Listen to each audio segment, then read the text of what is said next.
Hey everybody, it is David here from Tarot Avenue. So good to be back with you. And today I wanted to look at one of the classic tarot spreads. Now, it is classed as one of the classics, but it is one that isn't really used all that often. So I thought it's a good time to tell you about it. We'll do a demo so you can get to follow along and see how this one works. This spread is called the Star Tarot Spread, and you will see there that it's a 7-card spread, but they are laid out in a bit of an unusual pattern. So if you just look at the pattern there, you'll see number 1 is at the top, 2 and 3 are down the bottom, 4 on the left, 5 down the bottom, 6 on the right, and 7 in the middle.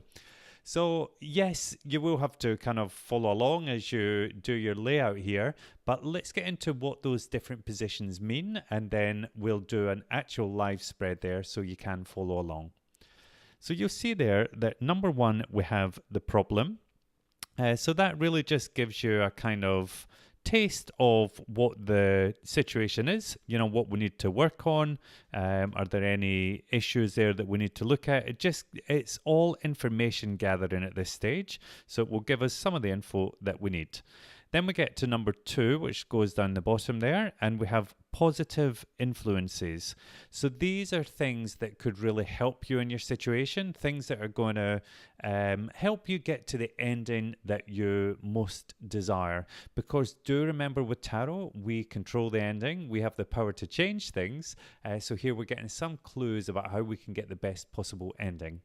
And then when we move on to card 3 there, we'll see some of the negative influences. So, wherever there is light, there is shadow. And as well as being positive influences, there will be negative influences around us. Maybe it's somebody trying to derail you. Maybe it's yourself. Maybe it's your inner saboteur taking you off course. Maybe it's doubt. Maybe it's laziness, lack of motivation, any of those kind of things. So we can have a little look at that and see what comes up in the negative influences. And the next one, card 4, we move on to is past influences. So I always think in any kind of tarot spread, it's always good to look at the past, and it really helps us understand how we arrived at the situation that we're at the moment, because we're definitely influenced by our past, no matter how much we try to live in the present, because at the end of the day, the past really brought us to where we are now. And then we get to card 5, which is the present. So that one goes down the middle, down the bottom in the middle. And that just, there's not much to say about that. It's the present, it's where we are now, again, but you might want to look at that from the difference between the past and the present and how we got there. And then when we get to card 6, that is the future. So you'll see we'll be starting to get a little story kind of evolving through all these cards there. And then card 7, the one in the middle, is your final outcome. So you'll see there that it's quite comprehensive. It is covering a lot of different bases about a situation. And I would say with this could be a spread that you could do for general, or it might be one that you want to do around a specific question. Maybe you want to do it around career. Maybe you want to do it around love. It might be family situation going on, and you can look at, so it is quite adaptable, and I think you could use it in any of those situations. So let's have a little look at the cards that I have drawn, and then we can see what we get for this spread. Right, so we will see up the top there for card number 1, the problem, which gives us an overview of the current situation. I have the 9 of Pentacles. Now, I'm really pleased this has come up actually, because this would be one, the 9 of Pentacles for me is a really positive card. It's one of my favorite cards in the deck actually. But I think this is a really good example of when a good card can come up, or, what might be considered a good card can come up in what might be considered a kind of negative situation. So the problem. So I would say there's a couple of things with this. Either it can be somebody that's longing to be the 9 of Pentacles. So it could be showing up a problem because you're really kind of coveting this life, but it's not happening for you. Or it could be, the 9 of Pentacles looks like a really independent, strong woman, somebody who from the outside looks like she has everything, But there's 9 pentacles, and we always know that 9 is on the brink of change, heading towards 10. So what's missing? Is there something missing? It might be somebody who's very financially successful, has all the material things in the world that she could ever desire, but maybe she doesn't have love, maybe she doesn't need it. But these are the things I would work with the querent, who I was reading for at the time, or if I was doing a distance reading, I'd really tap into my intuition and think, what could this be? Why would this card be a problem? So that's quite interesting there.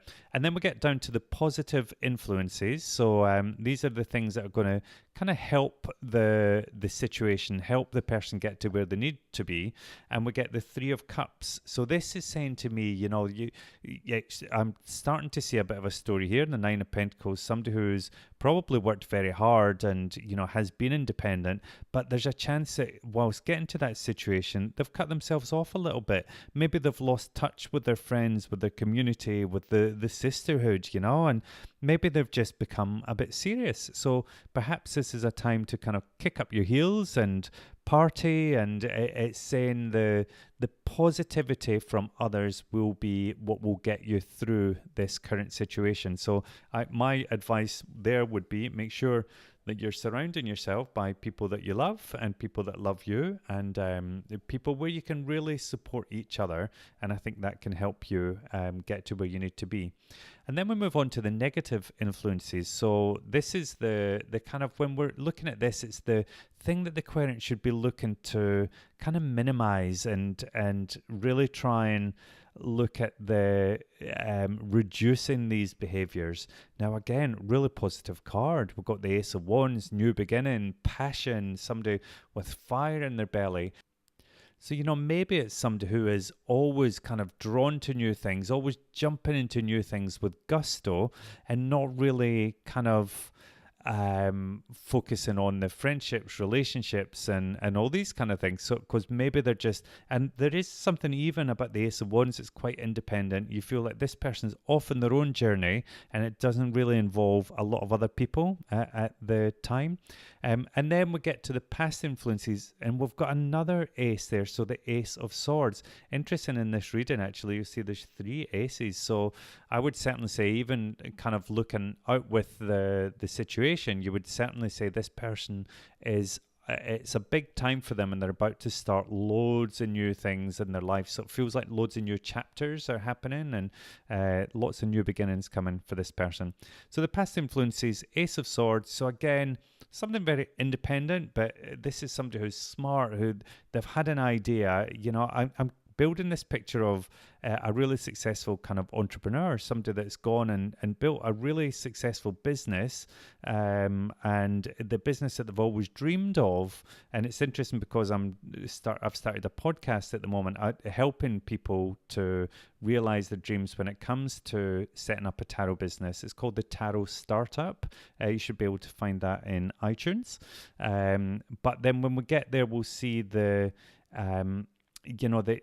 it feels that there's somebody who has built that kind of dream business with all these ideas and the passion and everything, but it's just brought them to a place where they're not particularly happy, which can happen because it's a case of sometimes we dream about this thing so much, we throw everything into it, we get there and we realize something's missing, and there's nothing wrong with that. It's just about kind of adjusting the course and making sure that you're always filling that cup, as it were, and making sure that you are fulfilled, that you are happy, that your soul is on the right path, because that path can change along the way, and it's how you adapt, I think, is a key to how successful you will be.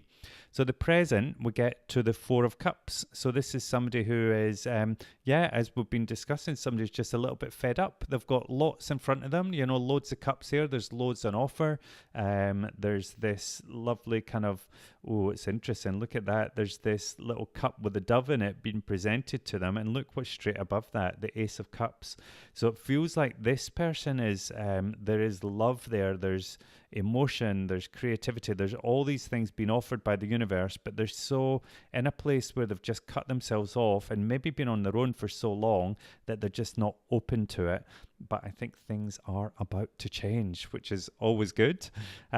So that's the present, and then we get to the future, and it's kind of looking at where we're kind of headed with everything.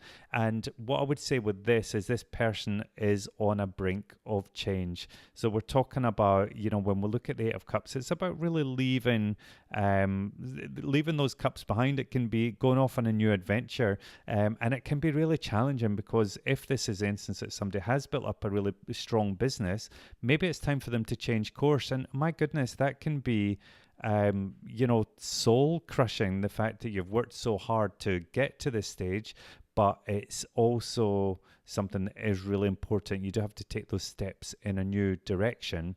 And then the final outcome, we get to the Ace of Cups. So look at the lovely story there, because if we look at that Eight of Cups, it's almost like that Ace of Cups is up there in the sky and the person's off looking for it. And then it manifests there, and that Ace of Cups, and it's right below that Four of Cups where it's been on offer. So you feel like there's a real change from this kind of drive and independence and passion and almost like aggression, because if we look at kind of the Ace of Swords and the Ace of Wands, they're quite masculine cards really, but then we're moving into that more feminine space with the Ace of Cups there. So you feel like it's somebody who is on a bit of a journey in terms of learning who they truly are, who they truly want to be. Somebody who is incredibly successful already, but it's time for change. It's time to move on. So you'll see it's a really good spread, and you can start to kind of piece it all together and get the different parts to the story. And there really is a beginning, middle, and end with it, and loads of information in there to help you get to the root of the issue and to help you find the best path as well. And remember, if that future kind of position, if the future or the outcome position is not one that you like, you have the power to change it. So look at kind of working on those positive influences and reducing some of those negative influences, and all of a sudden you'll be getting to a much better place. So there you go. I hope that is useful. If you want to see more spreads like this, head over to tarotavenue.com. You'll see loads of spreads on there, and I hope you enjoy, and I will see you soon. Thanks a lot. Bye.